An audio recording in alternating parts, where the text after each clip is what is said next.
Okay. Thank you.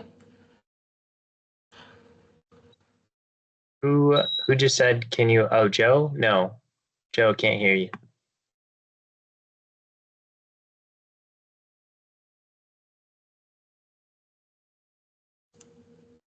Maybe if you want to try calling in addition to your camera.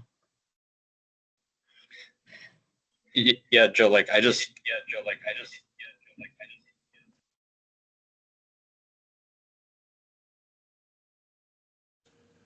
Oh, okay. Can you hear me? Yeah. Yep. Yeah, I use my computer. Like, yeah, I use my phone to like call in, and then so that's how I do it. Can you hear me? Yeah. Oh, now we can't.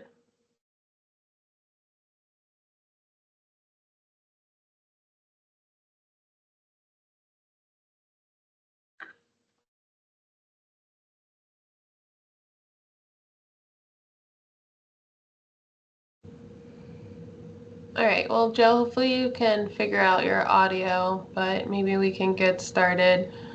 So yeah, thanks everyone for joining. So Kellen, yeah, I think we wanted to just start with the full list because it sounded like we had perhaps a more favorable outlook for submitting priorities for the upcoming session versus the past two previous years. Is that right? I mean, we'll see what happens in November. I mean, we know we won't have Governor Youngkin, but we don't know for sure which governor we'll have. You know, odds seem to favor Abigail Spanberger, but who knows? But yeah, and it depends on who takes control of the House of Delegates, but it's possible that we'll have a more housing friendly trifecta in Richmond in January. Okay, that's helpful. Do you have recommendations on like how many so in the past we've kind of like narrowed down the subcommittees list and then presented that to the full commission. Do you have thoughts on how many this committee should try to narrow down to? Last year, I think we narrowed it down to 10, and then the Housing Commission further narrowed it down to 7. So I think 10 is.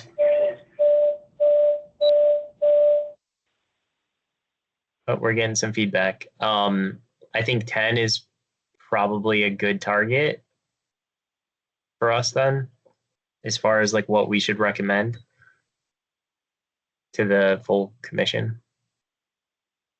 Okay, sounds good. So I guess we can just walk through these and then discuss each as a group.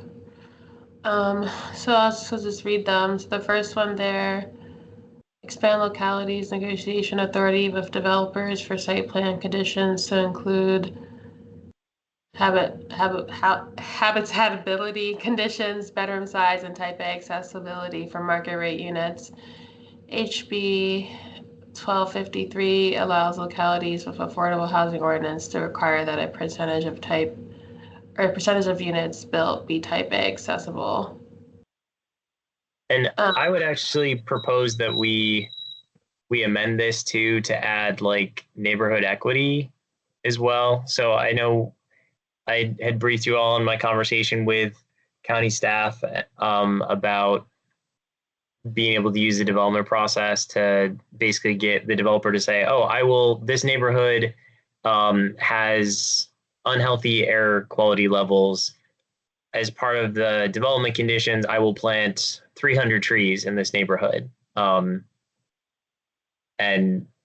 there was some concern that Arlington County may not legally be able to ask for that.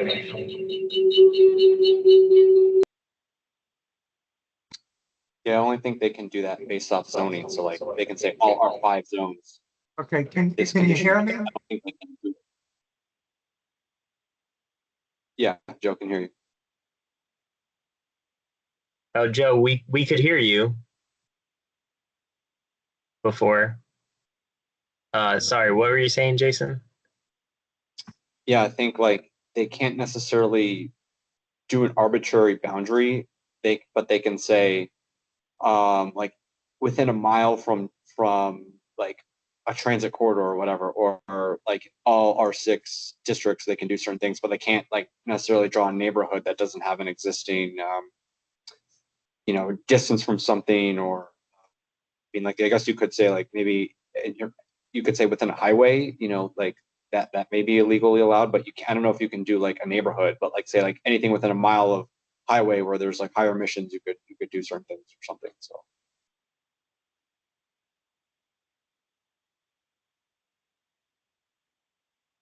Yeah, I think adding like neighborhood equity projects kind of sums up what that would be. But so Nikki, do you want are we just reviewing everything, or reviewing it and saying, yes, we want to make this one of the 10? I mean, I think that would be tough to do without going through all of them, but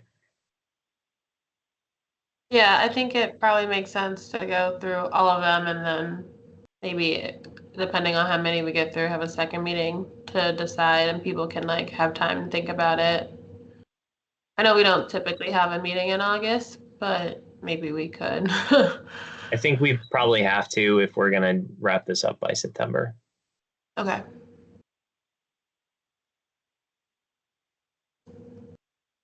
well, one I know we can get rid of is the sorry, just I know we can definitely 21 because that got signed the thing, so that we can get rid of. Okay, great. Okay, so anything else on the first one? Is that so, Kellen, is what you were saying sort of like when we had the folks come and do the presentation from Boston? Is that kind of what you were getting at? A little bit. Yeah, that is. So it'd be, like I said, the example of, neighborhood air quality is really bad around here. So you're going to do like tree projects, or like we're going to support a fund for entrepreneurship for this neighborhood, because the unemployment rate around this development project, like that neighborhood, is much higher than it is in surrounding neighborhoods. So it just gives them more flexibility to like do other community benefits that are beyond just like sort of the physical, like, like landscaping and transit development, stuff like that. Mm-hmm. Elena? Kellen, just for clarification, the request would be a broad, like equity project, and then the projects would be, determined by the county, or like you're not, the expectation isn't that the developer is coming up with the projects, but the county has a list of projects that they could pick from, is right? That's the intent. So I think it would typically, so with community benefits, my understanding is that the developer enters in negotiations and the county then says, here's what we want from you. And the developer starts to negotiate and say, we could do a new bus stop, but we don't want to do this other thing. Like that's going to be too expensive. And so this would just be one more thing that the county could say, hey, our public health department in Arlington has been wanting to do this program, this neighborhood for a while, because the maternal, like, child death rate is like much higher than somewhere else. And so this project would help with that. Your development's right in the middle of that neighborhood. Can you fund this? And right now, it sounds like that's not something that the county can ask for. So this would give them the authority to just broaden the type of things that they can ask the developer to do as part of community benefits. It doesn't change the total like value of the package. So it'd be like a trade-off. So they would say, okay, we're not going to do streetscape improvements because we're giving money for asthma reduction in this neighborhood instead. But the county would be the ones asking for the specific things. Got it. Okay, thank you.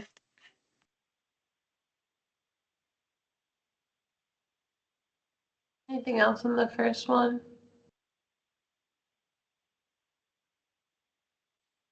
Okay, so the second one, grant authority to Virginia localities to enforce enforce tenant rights and protections under the Virginia Residential Landlord and Tenant Act, especially concerning health and safety conditions. Okay, so it looks like there was a bill in this last session that was vetoed by the governor. This has been a bill in many sessions ever since Youngkin became governor, and he's vetoed every one of them. But it's had bipartisan support, except just not by the governor. So yeah, this one I will advocate that we should definitely include in our 10. Because I also helped draft the legislative proposal on this. Oh, nice. That's cool. Great. Okay. Yeah, I think that makes sense. And it's good to show our continued support, especially if it's one that has bipartisan support. Why not? Any other thoughts on this one? Okay. So it looks like number 3 might be a similar situation. Enhance anti-retaliation protections for tenants who form a tenant association, seek to enforce their rights under the Fair Housing Law, the VRLTA, and Virginia Uniform Statewide Building Code, or raise grievances to their property manager or landlord. So yeah, it looks like this was also vetoed last session.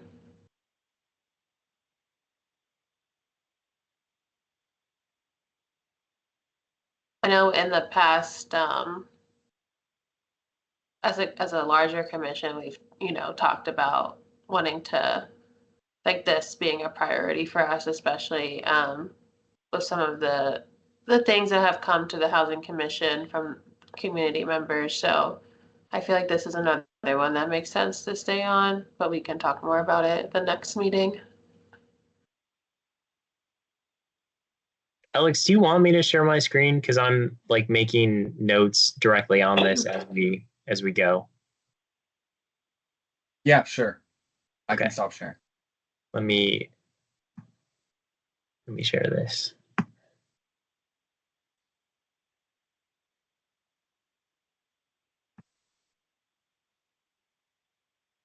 you just zoom in like a little?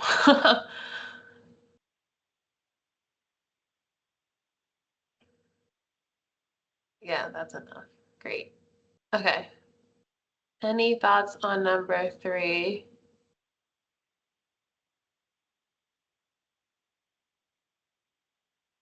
Okay. Allow district courts to place residential buildings under receivership when the property manager or landlord repeatedly fails to address significant maintenance, health, and safety issues in the building to ensure that repairs are made and tenants reside in a habitable environment.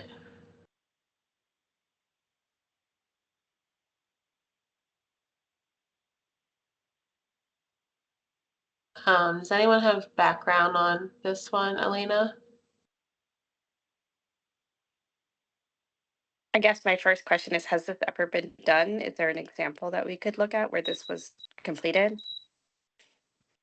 It's a good question. This came from the Virginia Poverty Law Center. Had developed this a couple years ago and was kind of pushing it. I don't know if it ended up getting a patron, but essentially, like right now, a judge can find, like, if a tenant sues the landlord and says, you have not maintained the building the way that you're supposed to, and like my unit doesn't have heat and you have to fix that, the judge can issue a ruling that says to the landlord, you have so many days to fix this. But if the landlord just keeps not complying, there's really no, like, the judge can issue fines, but if the landlord is just like, I don't care, like, I'm not going to make these repairs, there's no way to force the landlord to do that. So in this case, it says that the court can say, you've failed in your legal responsibility to maintain habitable conditions in this environment. So we are going to, like, as a court, place the building into receivership, and we will appoint someone to make the repairs, and then we will bill you for it, to make sure that the tenants, like, have that habitable environment. If you have basically a slumlord who just doesn't care about making, but like, sure, I'll rack up fines, like, but I'm not gonna fix these broken things in the building. Eventually, the tenants will just give up and move out. This is trying to prevent slumlords from doing that.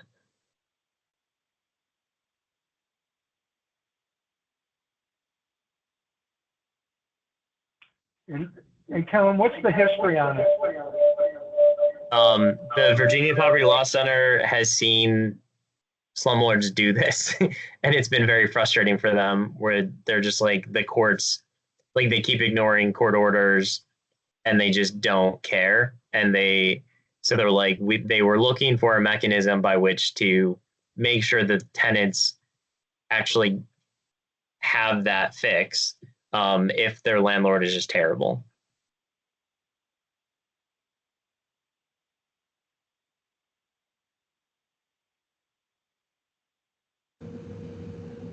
Were they in their literature? Were they able to provide examples where this resulted in the solution that they're proposing? I don't remember. I mean, This is going back like maybe 2-3 years, so I don't remember the specifics on like what research they had done or how they sort of came up with this. I'm trying to think back. And again, like, we're not agreeing that each of these is going to be included in the 10. This is just let's have a discussion so we understand it. But if we want to do more research and like dive into something, I can make a note that I can reach out to VPLC and ask for more background on this one. Yeah, I think the main ask would be at least one case where this resulted in a positive impact for the people who were living there, right? I think the first thing that stood out to me was, like, I feel like you could get into a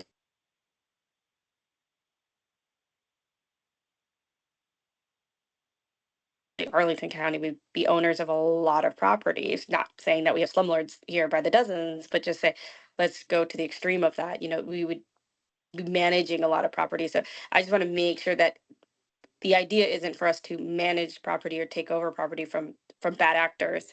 It's to get the people recourse, right? That's the whole point. It's for the people to be in a place that they can live and it's habitable and all of that. So I just wanted to make sure that this has been executed somewhere else and it led to the condition or solution that they're seeking, versus kind of in a way, having us, in an extreme way take over substantial pieces of property here in Arlington. So, not saying it's a wrong thing to do. I just would like to see that it's actually been practiced on a small scale, even, and resulted in what they're hoping the results would be.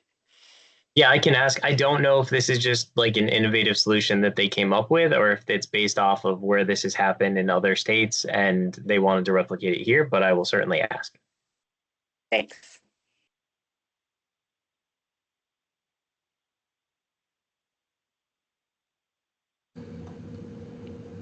Anything else on that one?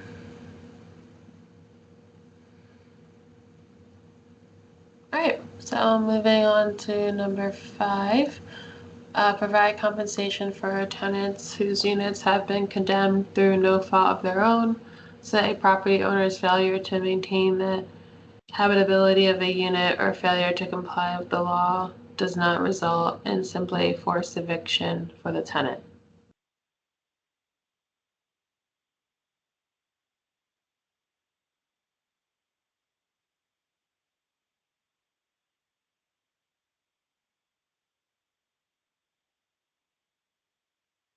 Does anyone have background on this one?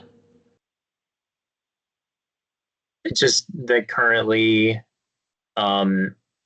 if a unit gets condemned because of the landlord's failure to like address serious habitability issues, once it's condemned, the tenant is automatically evicted, but they're not compensated for that eviction, even though it's not their fault. Like, what's wrong with the unit? So it kind of screws over the tenant.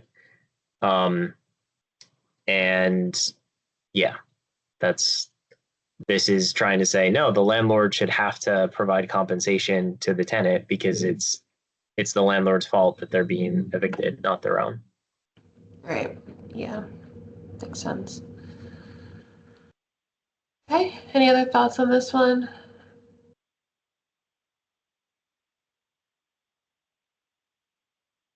All right. So the next one, number 6, establish a Virginia mold remediation fund and provide free mold testing to Virginia residents. Require that landlords reimburse Virginia for mold testing and remediation if they do not address any mold issues identified through state testing within 20 days. If the landlord fails to remediate the mold, the state will carry out remediation for the tenant. So I don't know if like this one would be tough with the budget right now.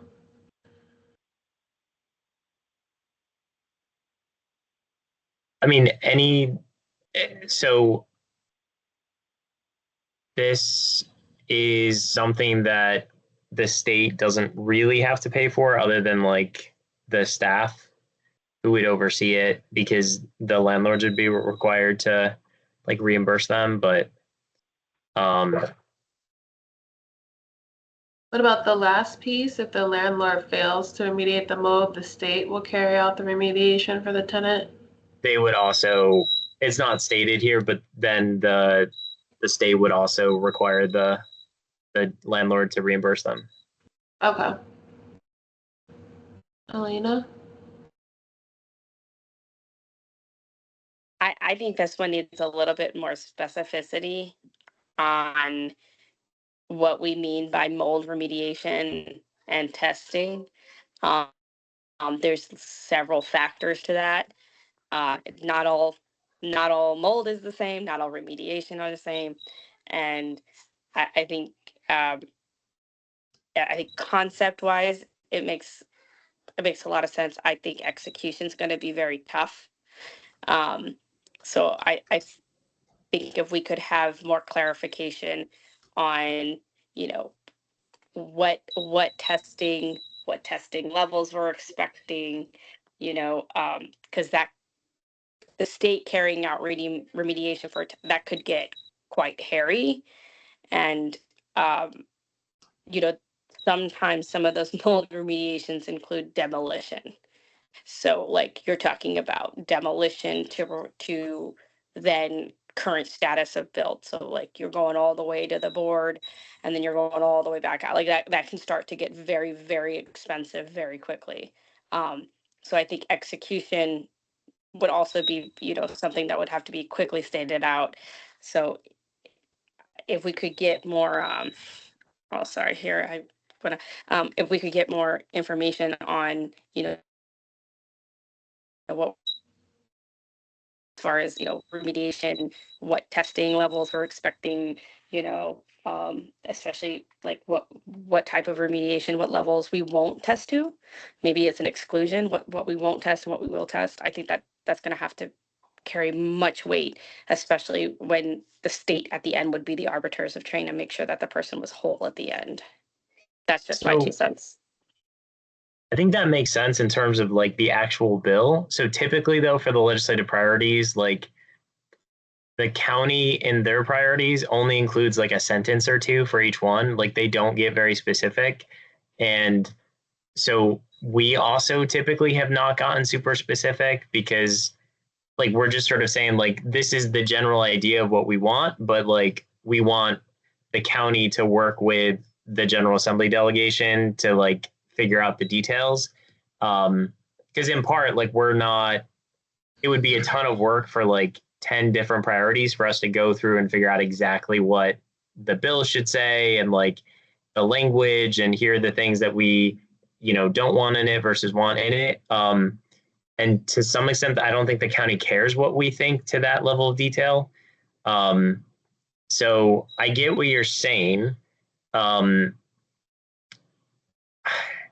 just don't know if it's worth the effort to go to that level of detail, because I think at the end of the day, if the county were to accept it, they would just include a sentence about it in the legislative priorities.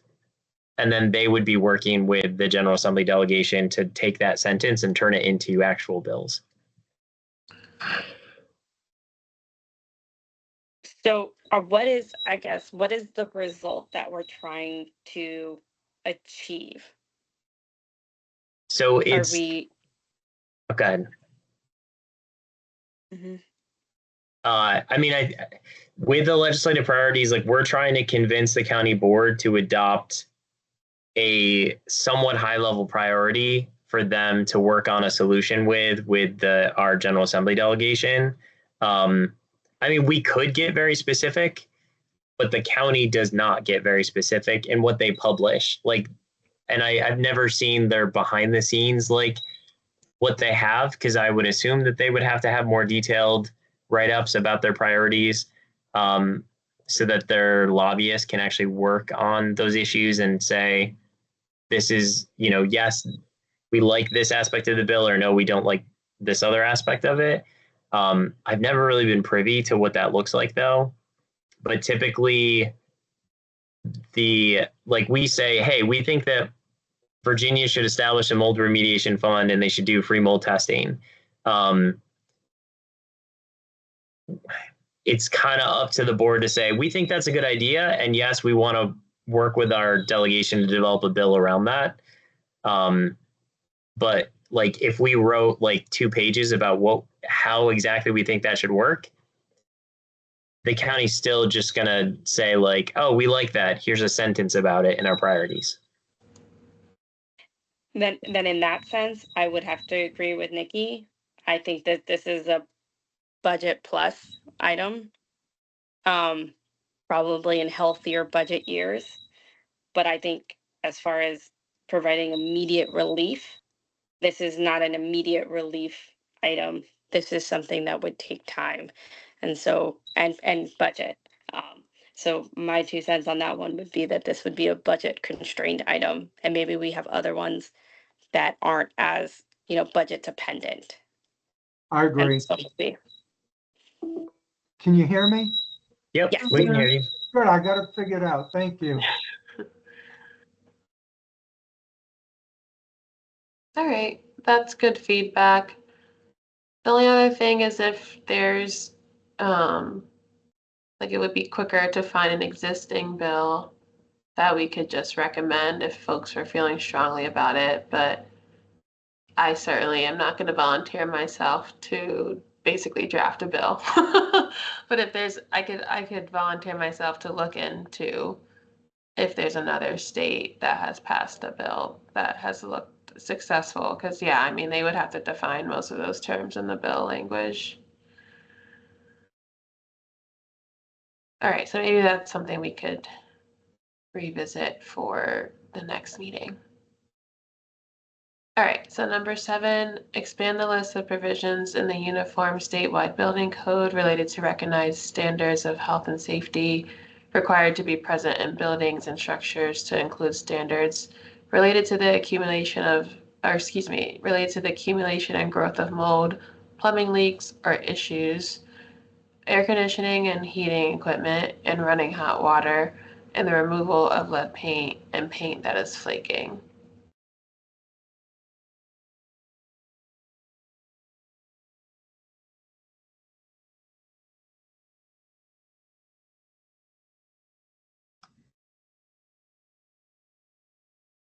One would think that's already in the code. Yeah. It's not.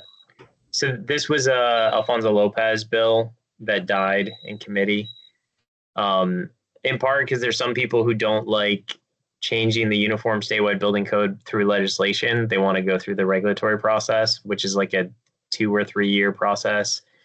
But yeah, this was something because like mold comes up a lot, especially as like an issue that tenants don't feel like they have many good solutions for, because oftentimes, I mean, I've had a landlord tell me that legally they're not responsible for doing anything with the mold that was in my apartment and that I had to figure out how to remediate and kill it, and which is not true and actually violates like the VRLTA. But a lot of people deal with that, and it's very difficult to get landlords to do stuff about mold.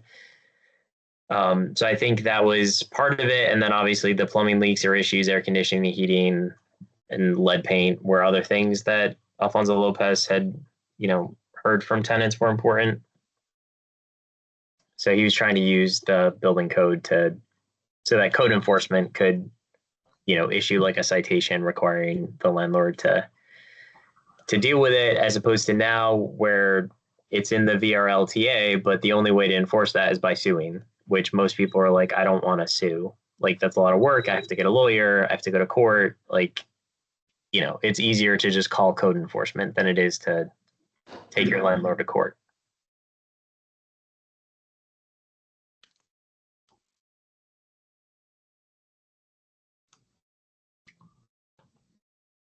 Okay, that's helpful. I don't have any objections to that one. Not sure if others have thoughts.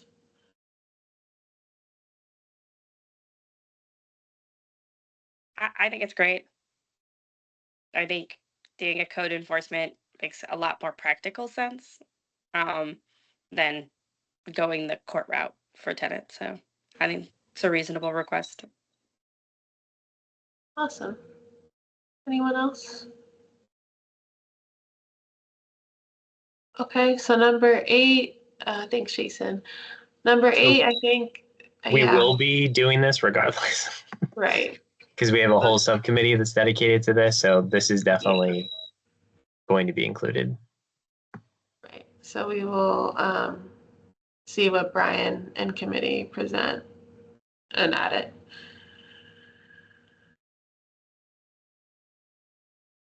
It sounds from the last meeting that there's like a request for more data and like a mini session on examining the data. Is that right, Jason?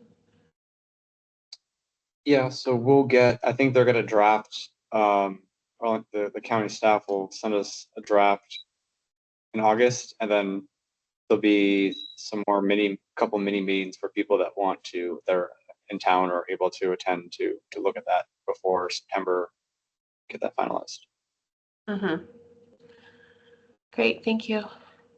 All right, so number 9, require that apartment owners or operators provide training to staff members on the responsibilities in the VRLTA. It seems like low-hanging fruit. So we proposed this last year, and I don't think there was actually any member who carried legislation related to this. I think the county adopted it as part of the legislative priorities, but it doesn't sound like they actually did anything to get a bill drafted related to it. Okay. So is that one that would be worth including and in our write-up, like, not necessarily call them out on it, but like, say that, we noticed that you adopted this in the previous year, but there wasn't a bill, and like offer like assistance or something? Like, I guess what would be the next steps to get them to follow up on that? It's probably worth just having a conversation with the county board office about how they determine which of their priorities they actually try and get a bill drafted for versus just stating as their priorities without actually trying to get a bill carried. Because this is not the only example where they'll include a priority, but then there's no corresponding bill. And it could be because they couldn't get a legislator to carry it, or it's a priority, but it's less of a priority for them than other things, and the legislators have bill limits. So it could be that, any number of things, but I don't know how they make that decision. Got it. Okay. Yeah, I mean, I know they get these lists from every commission and then take one or two, but it seems like it would be worth, like, if they're gonna include it, and then, like, at least for transparency purposes, to like see as to why there wasn't even a bill drafted, or Okay, so the next one seems budget dependent as well. Increase funding for rental assistance, albeit important. but I just don't know if like this is the time for that.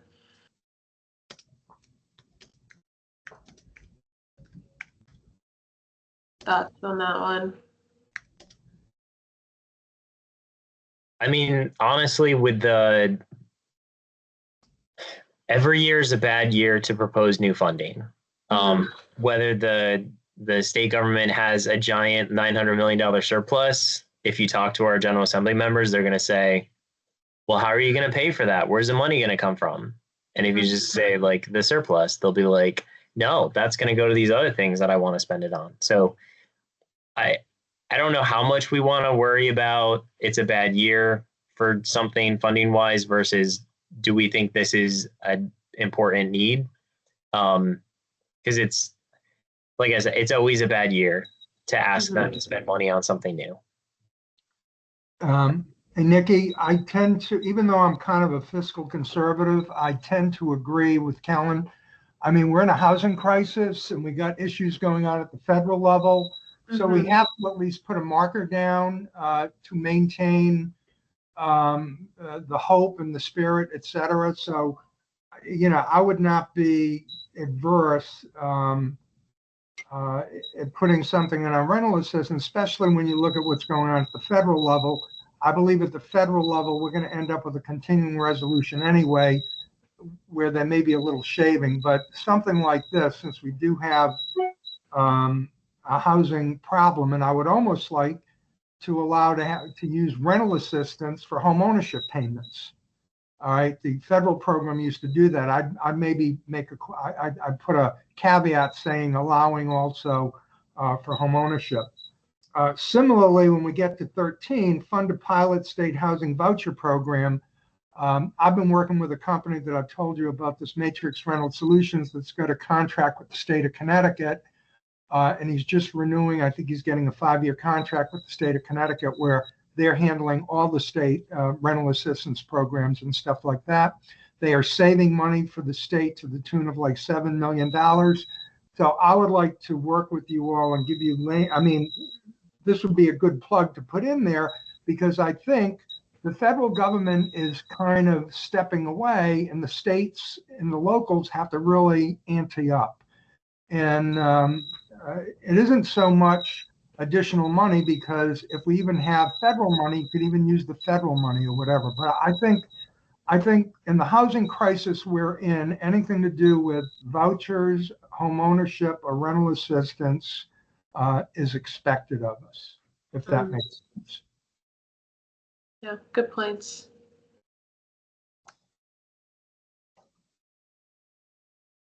Other thoughts on this one?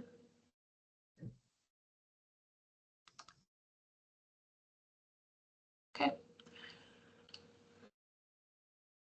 So number 11, allocate more resources towards enforcing fair housing laws to prevent discrimination. I don't remember what more resources entailed. At the state level, they have a pretty big backlog of fair housing cases that they don't have the investigator staff to actually like get through in a timely manner. And yeah, with the federal government basically saying we're okay with discrimination, this is more important than ever for, you know, the state government to have the capacity they need to handle the cases. Because a lot of people are now in the fair housing space saying, please don't file it with HUD because HUD will not do anything with your complaints because they don't care about the fair housing law.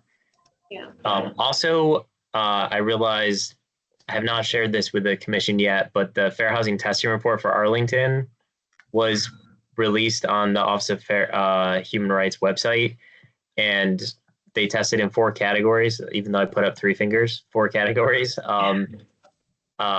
Familial status, source of funds, national origin, and what was the other one? I'm blanking. Oh, disability. And they found potential discrimination for every single one of those. Some of them, like source of funds, they found like 6 cases out of like 15 that they tested. So it was like pretty alarming rates of discrimination. And this is after years of county staff saying, we don't have discrimination in Arlington because we get barely any complaints, but they also weren't doing any testing. And now that we've done testing, we're seeing actually quite a bit of discrimination on very small sample sizes. Like you're getting at least like a couple hits. Like if you test 10 and you're getting 2, that's really bad.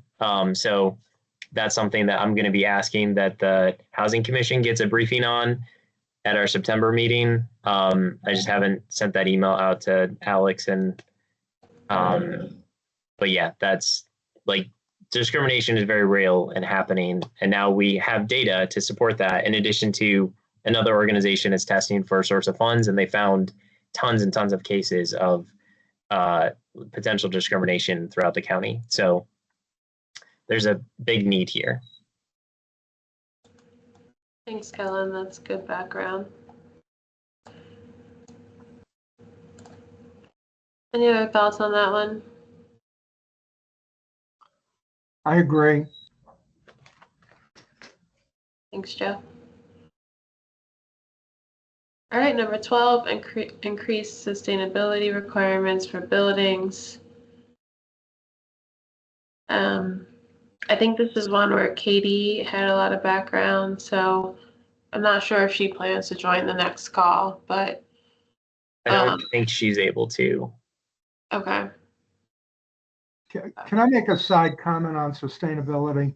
Sure, Yeah, sustainability is important, but we have to kind of draw the line a little bit. Do we want housing or do we want this? And we have basic requirements. We just went through the process of the county board approving one Roslyn, a $660 million development in Roslyn. The C2, Q2, whatever committee gave a negative recommendation because they thought the facility didn't have the ultimate sustainability features, but in particular, they penalized them because they didn't take the voluntary program for bonus density. I think, it's voluntary. Why should you penalize a developer for not taking a voluntary thing to do something? So the bottom line is this. That developer gave a lot of money for affordable housing, gave $7.5 million, et cetera. The whole community benefit package was over $13 million.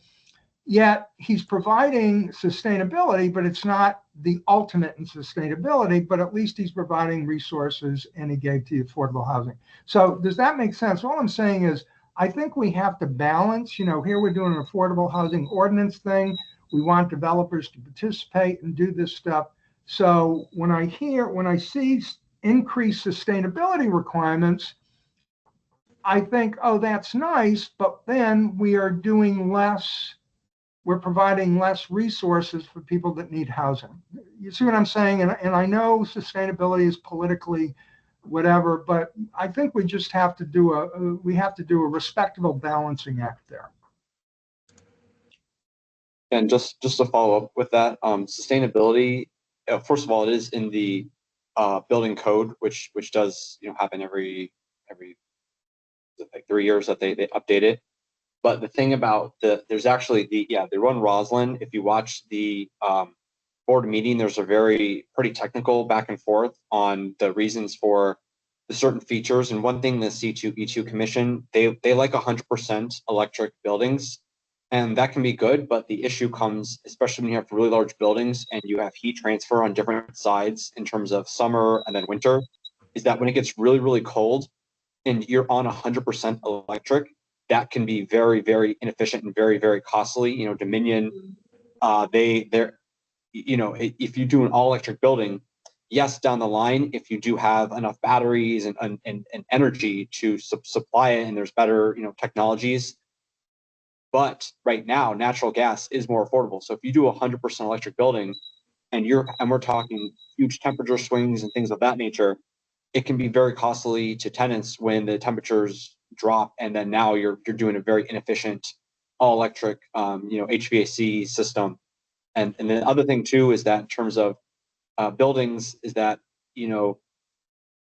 yes, there are things you want to do to make things, electric or otherwise more efficient, but that can come at a cost at a higher, failure rates, higher maintenance. Like a lot of buildings, they may be lower, they may be worse in terms of energy efficiency, but they're easier to repair, have more, spare parts, things of that nature. So it is a fairly complex thing in terms of like it's like a systems engineering sort of thing. So having localities apply different standards on sustainability, like what they deem as sustain, like like electric car parking spaces. There's a, is it more sustainable if you add, it comes with a cost, and there's a lot of things the utility provider like Dominion that come into play. And then the other thing too was like gas stoves, for example. It's like the building in Ron Roslin, they interviewed all, like they did a survey of what do people want in the buildings, and the people that are buying these are very discerning buyers. They're only gonna, these are choice buyers to live in a high-rise apartment, or they have the many options they could do. So in order to pull people into a building, to get a building to fill up, they're putting in gas stoves, but they're doing the option to give people, to go to electrics. But again, the sustainability, they want the full electric, but it turns out the people that are buying these do not want that. So it comes at doing different. If you require buildings to do electric stoves, then it's like, well, you're going to alienate buyers who are just going to go to a different building that has gas stove. Not necessarily that alone, but they're going to go to a different building, and then that building either doesn't get built because there's not enough demand to support that sort of building from the very discerning buyers who are going to pay big premiums to live in high-rise construction. So it's just like these sorts of things that especially for home ownership market, you have to market to what people want to live in, versus rental. You have a little more flexibility in terms of lower prices. You can get away with a little bit more in terms of what you're doing. But that's just the overview of the different nuances and how especially large buildings in terms of cost and short-term versus long-term, the savings of natural gas versus going to all electric. It can lead to a lot of costs, inefficiencies, and so that's just sort of the high level thinking. Nikki, well said. That's exactly what happened at the July 20. That was the debate at the July 22nd board meeting when they did One Roslin. So Jason, thank you for that great summary. Yeah, all good points. And yeah, it's important to have a broad perspective view and not get too carried away with just one priority. So I think it's important to keep all these things in mind. All right, so sounds like perhaps we will table that one, especially considering what a lot of people are dealing with in the immediate with costs and everything. All right, and then we talked a little bit. Yeah, I'm going to get you something on this. I'm going to get you something hopefully by Friday on this, what they did in Connecticut, which would be a great model. And he's talked to some of the board members on this. So I will send you all something of a kind of a state housing voucher program that would actually make the state look good, would really have some impact and show actually some great thinking on using the voucher program where landlords will want to participate in it. So. Okay, great. Thanks, Joe. Any other thoughts on that one? Okay, so what was the original thought, Kellen? What was the original thought on a pilot state housing voucher program? I mean, remember the Trump administration was going to axe vouchers and block grant it to the states. And part of me, with my 50-year experience with HUD, I started HUD in '74 working on the voucher program. And part of me says the voucher program isn't being fully utilized because a lot of owners, and this is where source of income comes in, do not want to use the voucher program because they don't want to get nickeled and dimed by HUD inspections and HUD requirements and stuff like that. And over 50 years, HUD still has not calibrated it right how to administer the program. So in many ways, I would almost like it to go to the state because I think the states would do a better job et cetera, whatever. But that's not going to happen in the short term. But I was just wondering, this was on the list. What was the Yeah. idea? So this is actually one of the 10 that we recommended last year, but it didn't make the final cut to the 7 that we sent to the board. But this is based off of the General Assembly had requested, I think 3 years ago, that the State Department of Housing and Community Development come up with a pilot voucher program. And they did, and they submitted the program to the General Assembly. The governor refused to endorse it. He was just like, we were ordered to come up with a program. This is the program. I'm not actually saying that I want this to happen.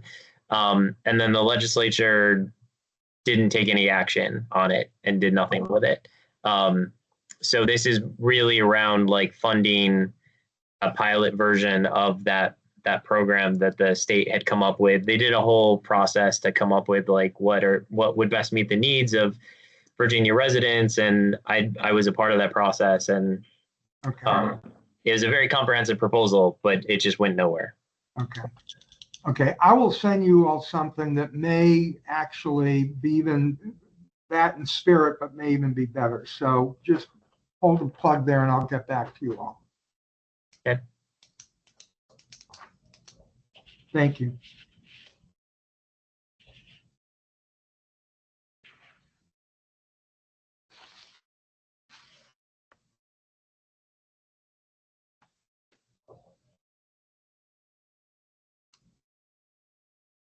You're on mute, Nikki. Oops, sorry. There was a lot of discussion about the faith and housing one. I think in the end, we decided not to put it on the short list. Is that right? No, so this was one of the ones that we recommended last year. Okay. The county board is still not of one mind on this. This is something that like a lot of statewide coalitions, like especially like the YIMBYs, are really pushing at the state level, and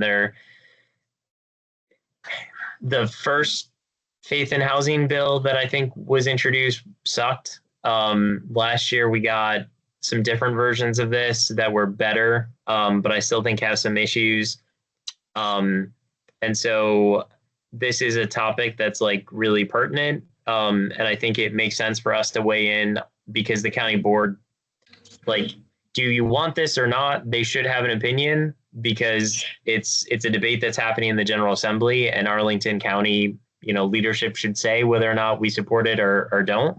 So I do recommend that we take a position on this, because the board is being asked to take a position on this. We should support this very strongly. We have the greatest examples of we have at least 3 or 4 in the county that are great examples. And with the problems that we have, everyone's looking at surplus property, federal, the Bureau of Land Management, surplus property, church properties. I mean, people are doing this throughout the United States. Arlington has some great examples, and we, with the state legislature, should show off our gems. This should be at the top of the list. I think it's more the details of it, Joe, that trip people up. Like, and this is where, like, I've disagreed with some of the like YIMBY groups at the state level, because a lot of people are pushing for this to be completely by right, so that a church kind of anywhere could build. Oh, without going through the zoning? Yeah, without going through like a site plan process. And it's statewide right now what they're pushing, as opposed to like targeted localities like Arlington, which I think makes sense, but it doesn't really make sense to like make Spotsylvania County like, have this. So I feel like I don't know, I have some personal issues with kind of the tactics, or maybe more the strategy that's being used, like to make it statewide as opposed to targeting like dense urban communities in Virginia and saying this should apply here because it makes sense here, as opposed to everywhere. But and I also have some issues with making it completely by right, because I think you take equity out of the picture if you do that, because there's no consultation that would be required. I think having a streamlined process makes a lot of sense. Right. But but I don't like completely by right. But that's just my opinion. Obviously, other people may feel differently on this. And when we discussed it last year, there were differences of opinion on this as well. Yeah, I The remember thing is now that the by right conversation was a big one we had. Sorry, go ahead. it would be based on what the surrounding zoning is. So it's not like you can build, so even in like Spotsylvania, like it's only going to be as, if the surrounding area of the church is the single family only or whatever it is, that's all it allows, right? It doesn't allow anything, beyond that. It's just saying like, hey, you have a next door, you have a structure of this scope. It says you can just build essentially what that structure is there. So But see, Jason, what I don't understand is like, why are people in Arlington supporting that? Because it doesn't get us anything in Arlington. Like, to me, it's a lot. like, It's a lot. It's a lot. You can get a lot. If it's edges, we have huge. It allows within like within a quarter mile, half mile. It says anything within the circle, you can go up to there, or not fully, or like half. It pretty much it really provides a powerful thing for location. Okay, so I thought you were saying just like, so like Clarendon Presbyterian Church, it had single family homes on one side and it had high rises on the other. If the legislation said you could have a high rise there, then I think it makes sense. If it was just like, well, no, because you have single family homes on the other side, you have to make this like just missing middle or single family homes, then I'm like, this doesn't help us. Yeah, it would. I mean, again, there's variations on how the maxed out, but it essentially says anything within the radius is like you can go up to there. And I mean, the thing is that with a buyer, it's not necessarily like prescribes a certain like this could still have to go through a county board process. Like it won't be like you can still impose other conditions like besides what things that are in the you still have to pass certain stormwater. You still have to comply with the Chesapeake Bay ordinance. You still have to comply with all the other things. So there is still control as to those measures, and there is the affordability requirement. So I don't, it's not gonna produce anything that is going to be substantially different in the context. Okay, it sounds like this is one that we definitely want to talk more about at our next meeting then. Is there any way we can say this is only for the elderly? I mean, we could do that. I don't think that's where the legislation is headed. So I think that would be a pretty big departure from. Yeah. Okay.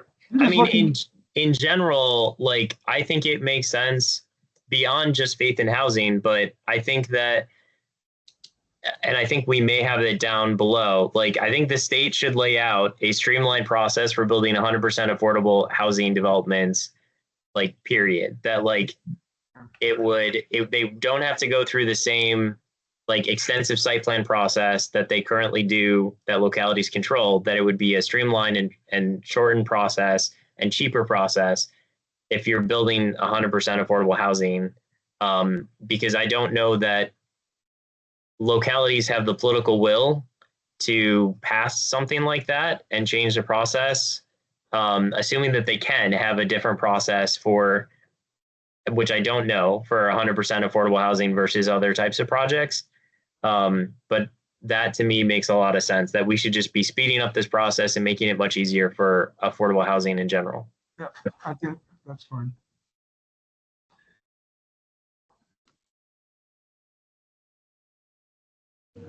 All right, so we'll definitely talk more about that one with the larger commission. So the next one, developmental and use of accessory dwelling units. Requires, okay, so this, I think these three bullets are on the bill, the House and Senate version of the bill listed here. So I'm not sure if there's plans to have a new bill or whatever, but requires the localities to include in zoning ordinances for residential zoning districts accessory dwelling units or ADUs as defined in the bill, as a permitted accessory use. The bill requires a person to seek a permit for an ADU from the locality, requires the locality to issue such permit if the person meets certain requirements enumerated in the bill, and restricts the fee for such permit to $250 or less. The bill prohibits the locality from requiring rear or side setbacks for the ADU greater than that of the primary dwelling, or I'm not going to try and say that word, of affinity between the occupants of the ADU and the primary dwelling. The bill has a delayed effective date of, okay, so July 1, 2025, which obviously has passed. Do we know about this one? Sorry, Nikki, but just Okay. so Arlington County already allows accessory dwellings. Do we know how this differs from what Arlington County currently has? Does anyone happen to know? So the ADU legislation that is essentially the only legislation that this would impact, I think, would be like Prince William County or Loudoun County that doesn't have ADU, because Falls Church last year or this year they passed their ADU ordinance, accessory dwelling unit ordinance. That, but I think is the wording was saying that the Arlington doesn't take the thing that we put in. It really wouldn't impact Arlington, Fairfax, Alexandria, or Falls Church at all. But this would set a precedent for the state requiring, and Arlington, if it could take a stand on this, it could show the board is willing to let the state help on sort of these issues. Okay, so it's just Arlington, please don't oppose this for the other parts of the state. Yeah. Which I would be surprised if they did. If Arlington's like, this doesn't impact us, but we're going to take a strong position against it, that would seem odd to me, but I mean, the big thing is like VACO and VML, and the thing is that it just having they're powerful against this, and we do have some people in Arlington that represent Arlington, the Northern Virginia Coalition, and we do get people on there that that they'll support this VML, saying don't do this. So it can help or even other surrounding jurisdictions, or even let's say they pass this, and then what happens is now you set in place a motion where it's now it's like California, it's like the ADUs in California, it was nothing for a while, then all of a sudden they started making small changes, and now you have huge production. So this is the case where it's going to take 5 years, but it could be the case where now the state's not requiring Arlington to do certain things, but it could be the case where 5 years down the line the state's going to say to Arlington, you can't require parking for any ADU. That can be the law. So it's just something that it's not necessarily a now thing, but a future thing. Okay.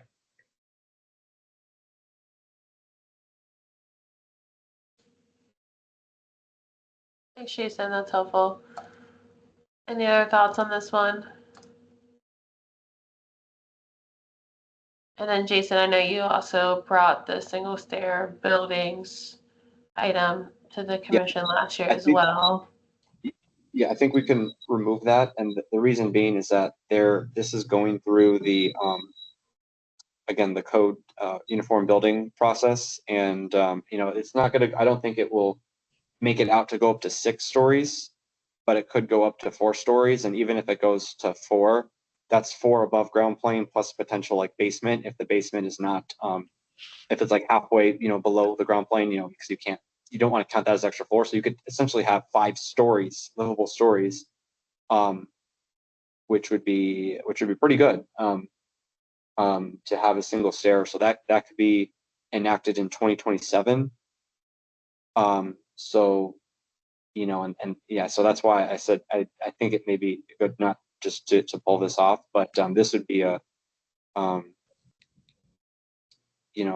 again, but something to work with the county to weigh in on that process, or other Arlington County fire inspectors, chiefs, and that sort of thing to engage with, not necessarily a political ask to the legislature. So that's just feedback. Okay, so that would be a separate process that we'd be asking them to be involved in. Okay. Thanks for that update. All right. Enabling legislation for localities to implement mandatory, fully funded inclusionary zoning Oh, requirements. sorry, we skipped the rent stabilization one. Oh, okay. Sorry, I thought you were deleting it. I think So we turned that into like a recommendation for a study. yeah, so last year we asked the county board to do a study. We included that in our funding request for the current budget cycle. They didn't fund it. I'm assuming the commission wants to just keep going with the study as opposed to actually just asking them to support rent stabilization in the General Assembly.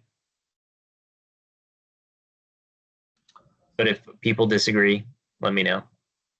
I think the study seemed like it was a compromise to either no or so. I mean, Seems to be a more. Does- I'm sure our thoughts. Yeah, I mean, they can do a study, but it's not going to be good. You know, they're going to look at what Montgomery County. I mean, just from the permitting data from Montgomery County is looking very bad. So they want to say, okay, let's do a study, and they look across the river. It's like not going to be looking too good. So I mean, they can do it, but they may want to wait until I don't know. But yeah, they could still do it, but not going to be positive.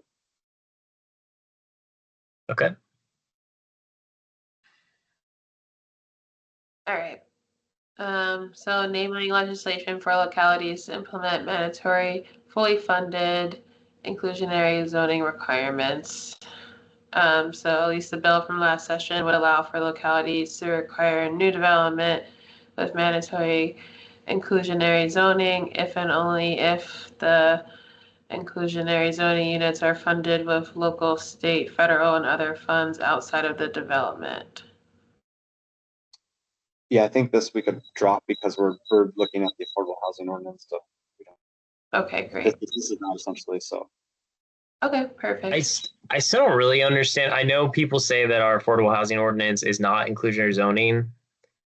And I guess I'm not entirely sure why that isn't considered inclusionary zoning. Well, so it pretty much is. So incentive is it's not 100% like it, but it's saying, hey, you can build like what's the difference between saying you can build 8 stories and then we'll let you build 10 if you do 2 units versus saying you're allowed to build 10 by right, but you must build two. It's like that's the same. Yeah. There's not much difference. So okay, this one, yeah, we can delete them. Okay. All right. So the next one, local authority to establish energy conservation requirements. So localities should be authorized to adopt measures that are more stringent than the minimum standards of the Virginia Energy Conservation Code. This approach could include the option for localities to adopt residential and commercial stretch codes that are compatible with local climate and energy goals. For tenants, this would provide higher quality of housing and lower energy bills. So this is just giving localities the authority to do this, not mandating that they require these new conservation requirements. Correct.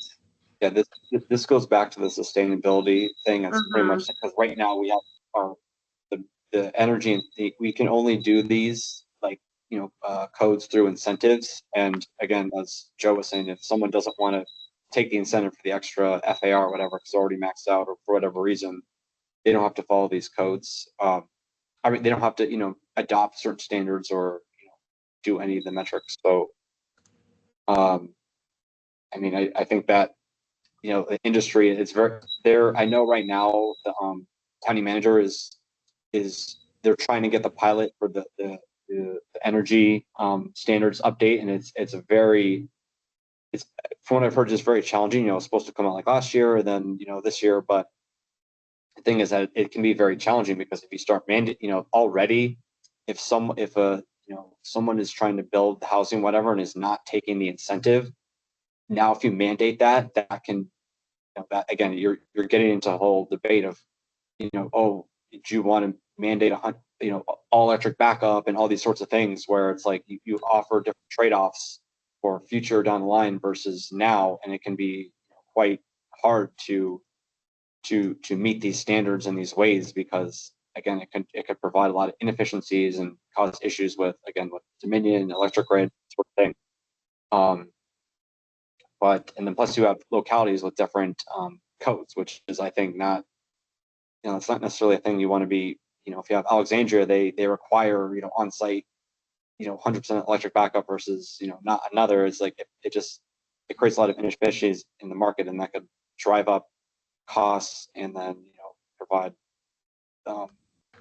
that's the tenants have to pay for it. If you're doing something that's not marketable and you're not providing the funding for it, it's like it can really put a burden on what's being It's built. going to be a wash. You're going to lower their energy bills, but you're going to increase their rent. It's a wash. I mean, if we have minimum, let's stick to the minimum. But I think my comments from before would go on this one. I think this sends the wrong message in this time where everyone's saying we should be deregulating and whatever and stuff like that. So. Okay. All right, so the next one on bill financing and on-bill repayment. The General Assembly should establish on-bill financing, utility-funded and/or on-bill repayment, third-party funded programs for energy efficiency upgrades to residential and commercial properties. These programs are offered by 110 energy utilities across the nation. They help address energy equity by providing low interest rates, long payback periods, performance-based improvements, and pre-qualified contractors. For tenants, these programs would increase the quality of housing by incentivizing landlords to make upgrades for insulation, appliances, etc. Tenants would save money on energy bills in the long run. So is this another similar one with the sustainability pieces?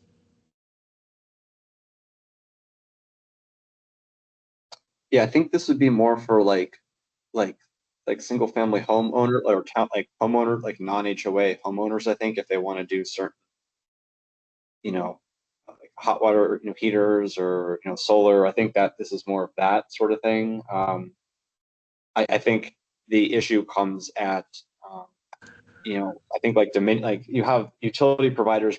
I guess probably don't like, I'm not super expert on this, but like I think these sort of programs can be, maybe some utilities don't necessarily like them because it can be more costly, or if you have lower people paying energy from the grid, that could hurt,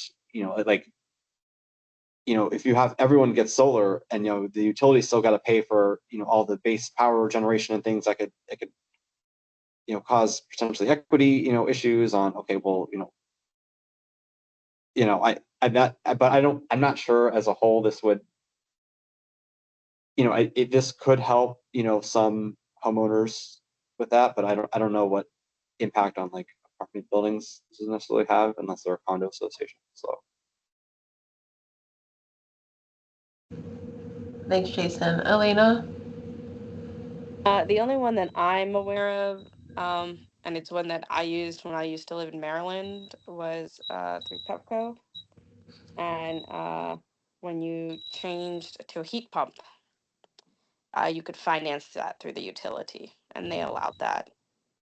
And because it was with utility, you were able to bypass that through to the next owner, so that wasn't a requirement to be paid off when I sold my house. It was something I could pass on as a right of ownership from owner to owner.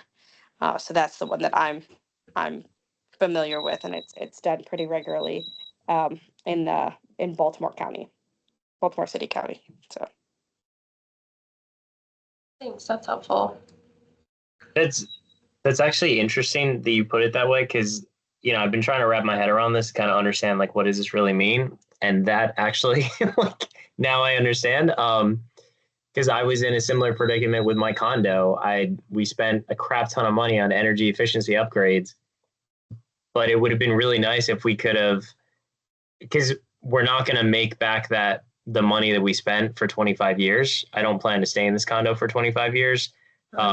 So most of what we spent is going to benefit future owners. It would have been really cool if we could have had something like this where like the future owners also pay for it instead of us having to make that investment up front.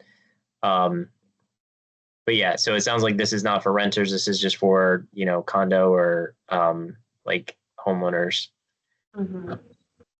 The way it was presented in Baltimore County was what they were trying to do was trying to do a grid upgrade. So they had targeted communities where they offered this because what you want to do is it's their amount of investment, right? So if they've got an old area, Baltimore, right? Baltimore. So what they got is they have an old area, and when they're doing their upgrade, right, typically it's a 1-for-1, right? They put the amount of energy in that they already have established. But if everybody upgrades to more efficient, it's a boon for the utility company because then they don't have to upgrade 1-for-1. They can actually upgrade for less because the community draws less. So it is actually beneficial for the utility in the long run if communities in mass or established communities upgrade to more efficient lines. And so that's how it was presented. And because it's a utility finance versus an owner finance, you're able to just move that from owner to owner versus having it all be on the person that chooses to upgrade. So yeah. Cool. I enjoyed it, so I would agree with providing the ability to adapt it or adopt it here. So, Thanks. It's helpful to have firsthand experience with something similar. All right, so the next one, increased funding for the Virginia Affordable Housing Trust Fund, which we've included in past years. Yes, the county includes this every year. So this is one that I recommend that we also recommend every year because they're already going to include that. It makes sense for us to include it as well. Mm-hmm. Okay. Require legal aid office contact information for all lease terminations. It currently only applies to public housing and housing choice voucher recipients. So that seems like low-hanging fruit as well. So that was one, again, that we included last year, but I don't think there was an actual bill that anyone carried for it. So we recommended it to the county, and I think they accepted it, but there was just, it never ended up resulting in an actual bill that someone carried. Got it. Okay. I mean, would it need its own bill? Could it be tacked on to another related housing bill? I mean, you could do a bunch of tenant rights things in a single bill, but which is what the county did. They just did like a broader, like you should strengthen tenant rights in the following like areas. But then I don't know if they just were unsuccessful in getting our legislative delegation to include it, or they didn't try. I don't know what happened. Got it. All right.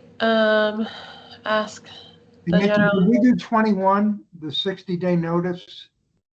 That got passed last year. Okay. Yep.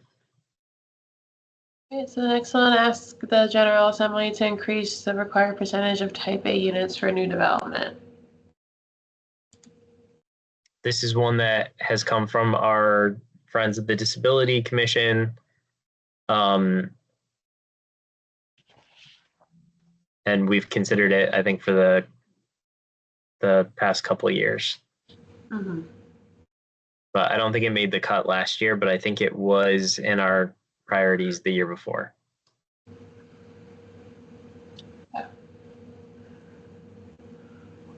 Yeah, I mean, this is one where unless it's increased, developers are likely only going to do the minimum, so.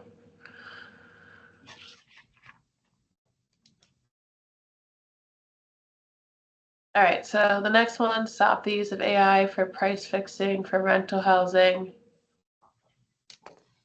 I don't remember the background on this one. Was this one that Brian brought to the group? Yeah. And there's been lawsuits around this. And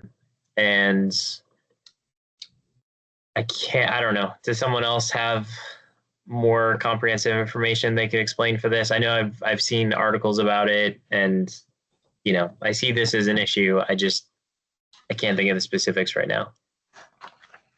Yeah, so just as a background, DC did file a lawsuit, and WC Smith, they're no longer doing this. They stopped, I believe, in 20. I know it says in the lawsuit when they stopped doing it. So they, like, all the WC Smith properties are no longer using this. The Attorney General, I think this would be sort of the thing that's going to be, I guess, could be in the Attorney General would have jurisdiction to file a lawsuit, on Virginia. There can be a legislative action to be taken, but I mean, I sent a PowerPoint on some of the the implications, I think, of trying to ban this any practices of regulating price setting. And in general, like, for example, San Francisco, they stopped this. They banned this last year, and they haven't seen any like, their affordability has not, it's gotten worse since they did that. Jason, did you sent that to us, a presentation? This morning. Yeah, Alex. Oh, okay. Alex, check what Alex forwarded. I sent it. Okay, I missed that. Then I'm sorry. It's okay. It's okay, but just, I mean, I think that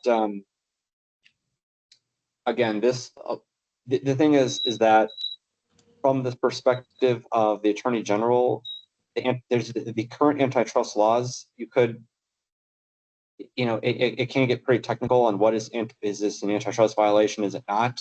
Some jurisdictions, I know Seattle is looking at banning this, but again, the San Francisco is, I think, the best case of saying what happens if you ban it.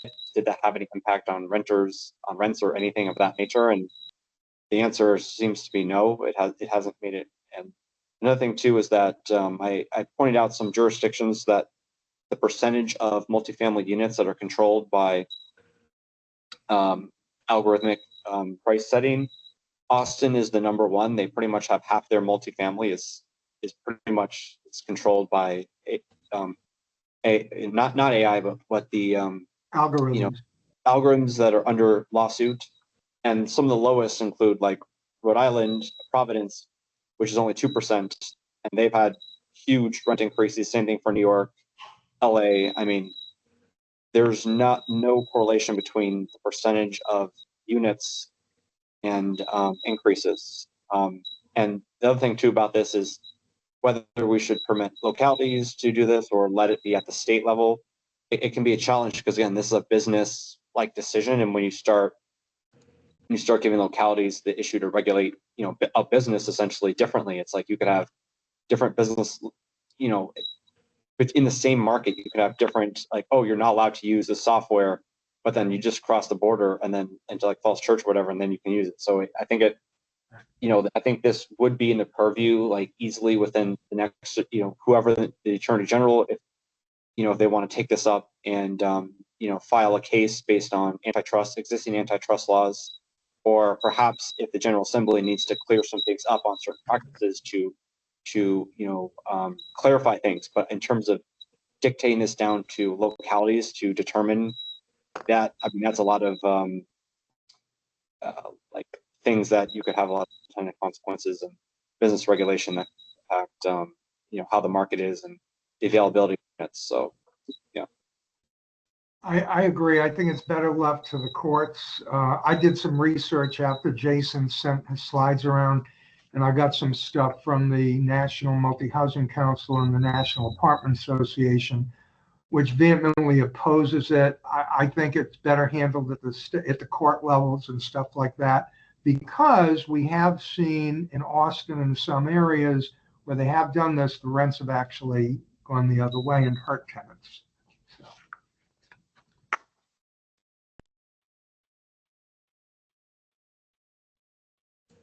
Okay.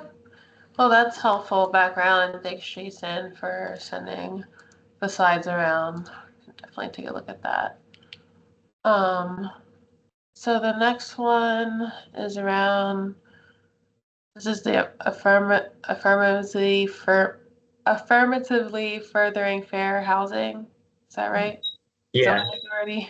So Okay. this, we kind of incorporated into number one already. So I feel like we already talked about this. Okay. What about the grant program? So the grant program, I mean, since this is one that I've come up with and been working on separately to try to get traction with the General Assembly. So this is basically a statewide competitive grant program that DHCD would administer that would give funding to localities to fund like neighborhood equity projects. So it would be, you know, resulting from the legacy of segregation and discrimination in our community. So it would say like, okay, does this neighborhood have an 11-year life expectancy gap compared to the whiter neighborhood next to it? This program would help fund projects aimed at reducing those disparities between neighborhoods in health, in housing, and employment. And, you know, I have a whole like one pager that kind of gives more detail on this that I can share with folks. But, and it also, like localities have been producing analysis of impediments to fair housing choice for many years, but a lot of the things that they propose to address these issues don't get implemented, and I think in large part because they don't have funding for them. So this would also help say like, oh, you've been producing all these plans and proposals for what you would do to address the legacy of segregation in these communities. Here's a competitive grant program that will actually fund these things. So whereas the AFFH zoning authority is like, okay, let's try and get money from developers to do this. This is saying, can we get some state dollars through a competitive grant program to address these disparities and have localities apply for that? Okay. So like the Destination 2027 things that you all had that presentation on at the last Housing Commission meeting, a lot of those efforts to reduce the disparities in public health between neighborhoods that have been stalled since COVID, this would help potentially provide funding for those. Okay, great. Yeah, that'd be great. All right, well, I have no objections to including that. So a community land trust program that SIDFed is also looking at.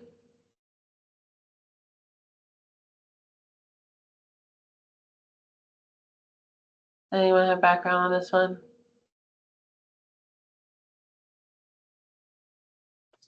Joe, are you saying something? You're muted. Yeah, Michelle Winters briefed the Commission on Community Land Trust, I believe, a year ago.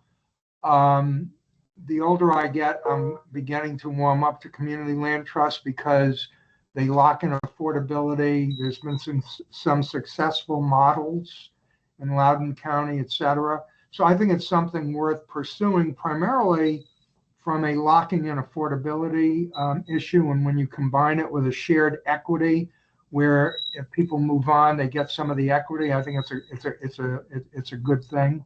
So whatever SIDFed is doing or whatever, I think we should be somewhat supportive of the idea. So Joe, is this a fund that the state would set up to, because the key thing with community land trust is you just need a crap ton of money up front to make it happen. So Right. Is this just the state providing money for nonprofits to do community land trusts? Yeah, I really don't know. We'd have to check with Michelle. She's the one, or I can check with SIDFed or whatever. So. Okay. Okay, thanks, Joe. Yeah, I'll get back.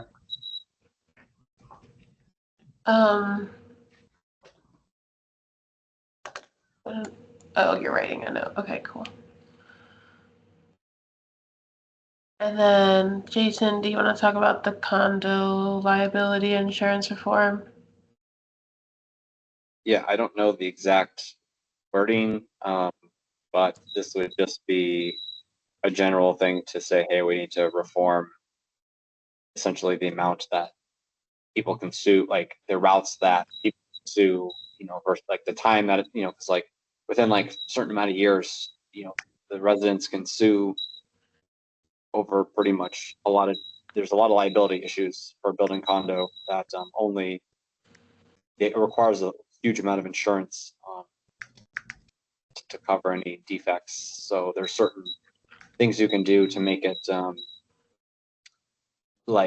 what happens is if you sue, you can like there's some cases where, let's say, even if there's a defect found, like you could be cheaper just say, hey, let's just remediate it or whatever. But sometimes I guess people they go suing, and then that's where things get like out of control. But yeah, there could be this could be something that is asked so that who is this protecting? Is this protecting the developer, the condo association?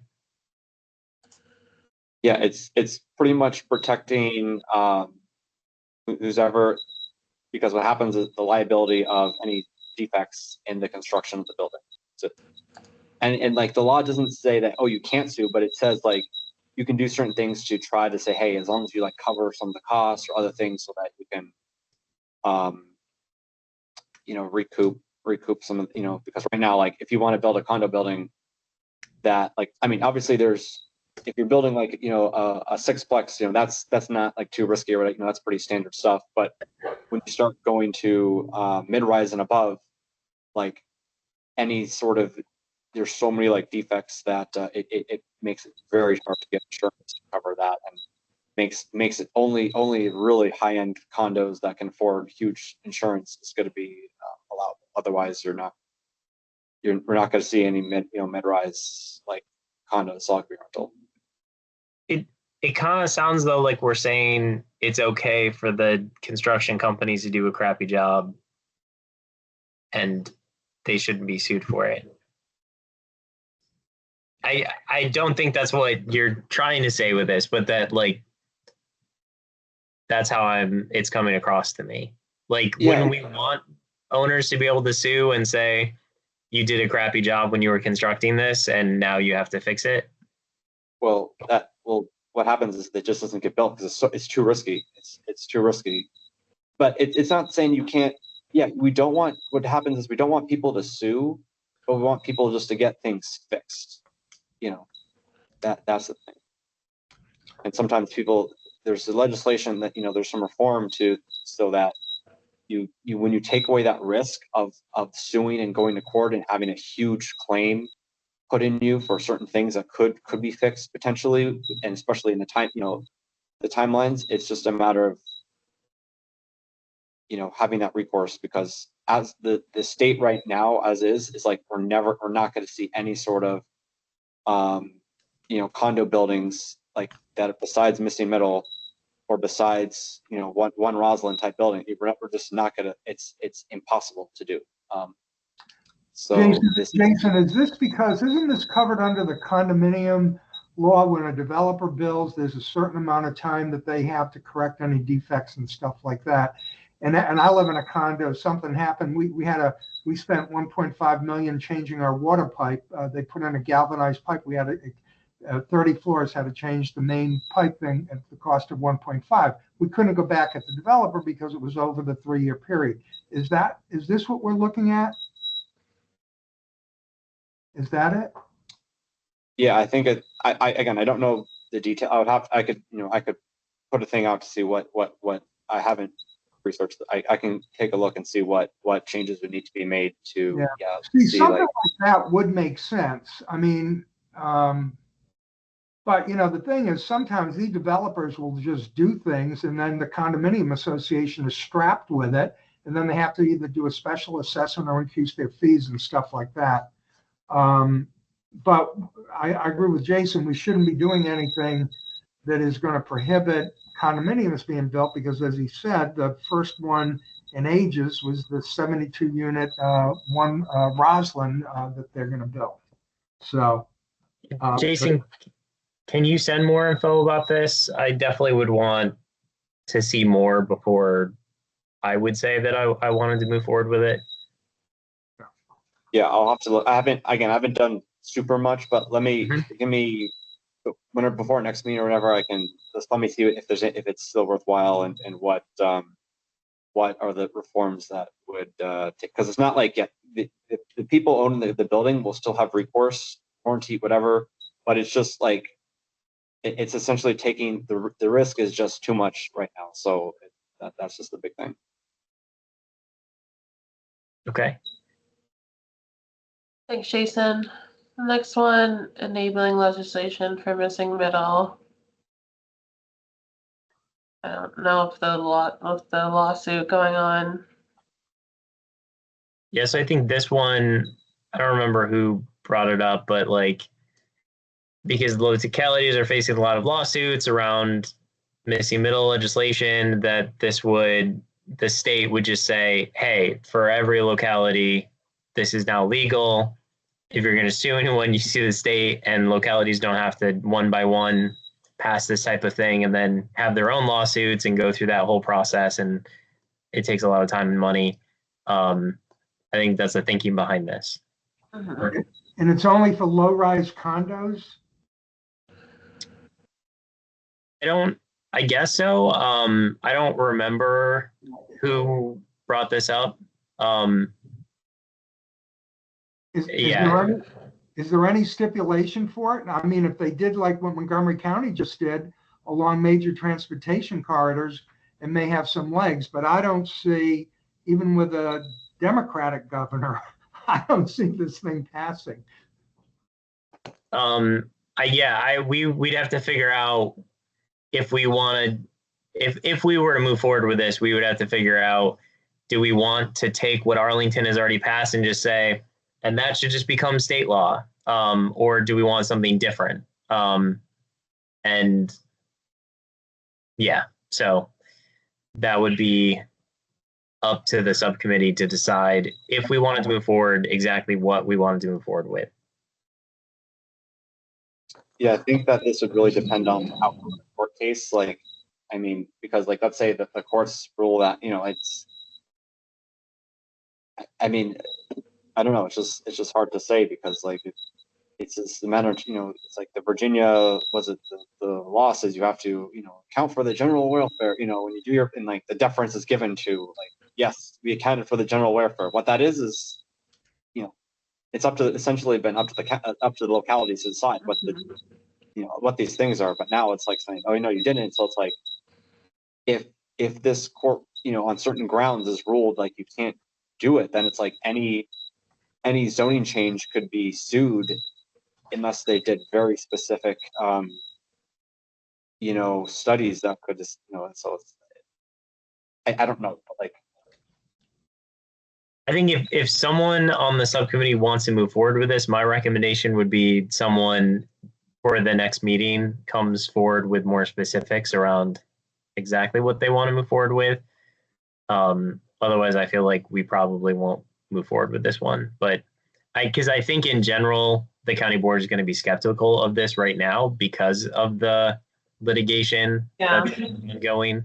So if we had, if someone was really cared a lot about this and felt like, but here's something that I think the board would support, then I think we should entertain that. But in general, I think the board would be less receptive to this right now. Yeah, I agree. All right. And then the last one, housing supply emergencies declared by Virginia with incentives for new development.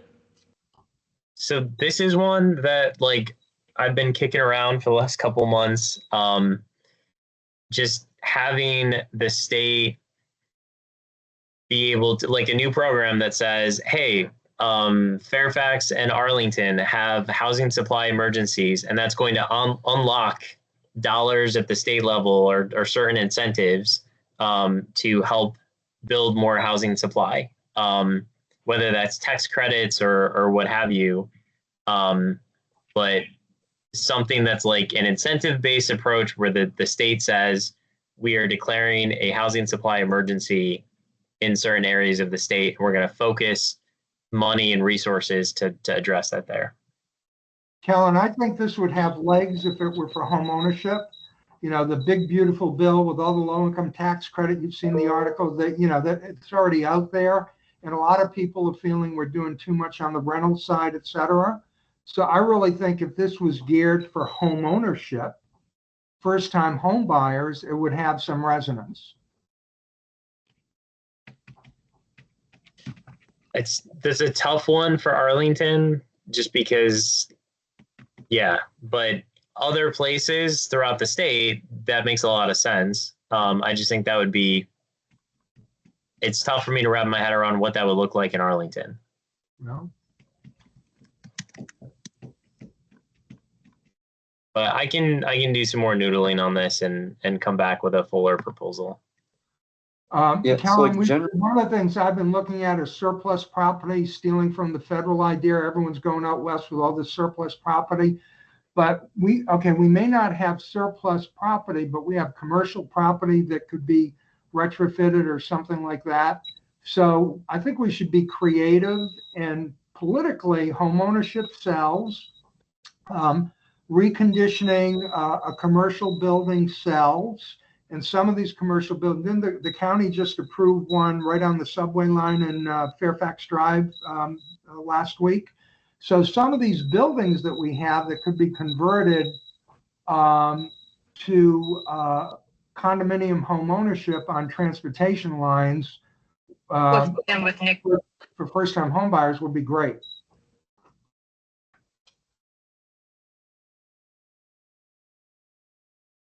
Okay. At least we get people thinking. Thanks, Joe. All right, well, I think that's our list. Did anyone have any walk-on ideas that we should throw into the list for next week? I should add because we talked about it, but it's not on here. Streamlined development process for 100% affordable developments.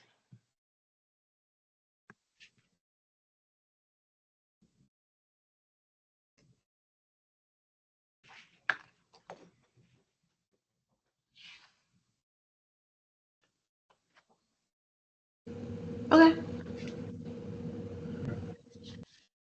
Anything else? So, Nikki, I have a recommendation for how we move forward for the next meeting.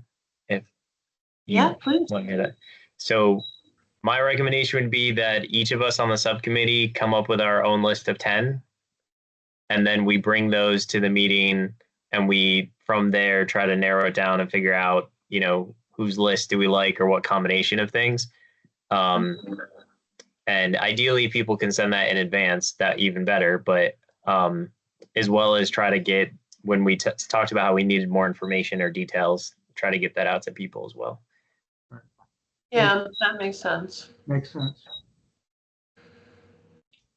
Okay. Is that good with everyone? Yep. Jason, Joe, you sounds like you're good. I'm good.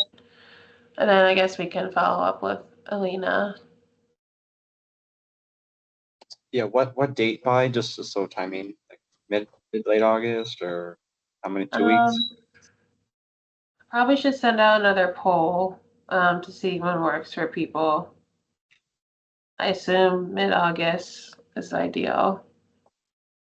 So I'll probably like send out the poll starting with like the week of the 11th and see what might work either that week or the week of the 18th or 25th. But I know that the week of the 25th, toward the end of that, so people will be off for Labor Day.